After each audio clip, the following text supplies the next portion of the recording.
Asia cup టోర్నీలో రేపు Dubai వేదికగా చిరకాల ప్రత్యర్థులు భారత్ పాకిస్తాన్ జట్లు తలపడనున్నాయి. ఈ దాయాదుల పోరు కోసం అభిమానులు 1000 కళ్లతో ఎదురుచూస్తున్నారు. ఈ మెగా టోర్నీని ఇప్పటికే టీమిండియా అద్భుతమైన విజయంతో ప్రారంభించింది. దుబాయ్ వేదికగా జరిగిన మ్యాచ్లో యుఏఈని 9 వికెట్ల తేడాతో చిత్తు చేసింది. 58 పరుగుల స్వల్ప లక్ష్యాన్ని కేవలం 4.3 ఓవర్స్లోనే భారత్ ఊదిపడేసింది. ఇప్పుడు పాకిస్తాన్పై కూడా అదే జోరును కొనసాగించాలని మెన్ ఇన్ బ్లూ భావిస్తోంది. రేపు పాక్కు భారత్ నుంచి కఠిన సవాల్ తప్పదన్న అభిప్రాయాలు క్రికెట్ విశ్లేషకుల్లో వ్యక్తమవుతున్నాయి. బ్యాటింగ్ బౌలింగ్లో దుమ్ము లేపుతున్న సూర్యసేనను రేపటి మ్యాచ్లో పాక్ ఎలా ఎదుర్కొంటుందో అనే ఆసక్తి ఫ్యాన్స్లో నెలకొంది.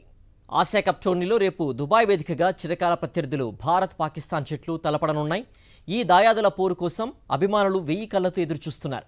ఈ మెగా టోర్నీని ఇప్పటికే టీమిండియా అద్భుతమైన విజయంతో ప్రారంభించింది. దుబాయ్ వేదికగా జరిగిన మ్యాచ్లో యుఏఈని 9 వికెట్ల తేడాతో చిత్తు చేసింది.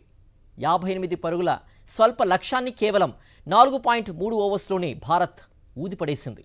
ఇప్పుడు పాకిస్తాన్పై కూడా అదే జోరును కొనసాగించాలని మెన్ ఇన్ బ్లూ భావిస్తోంది.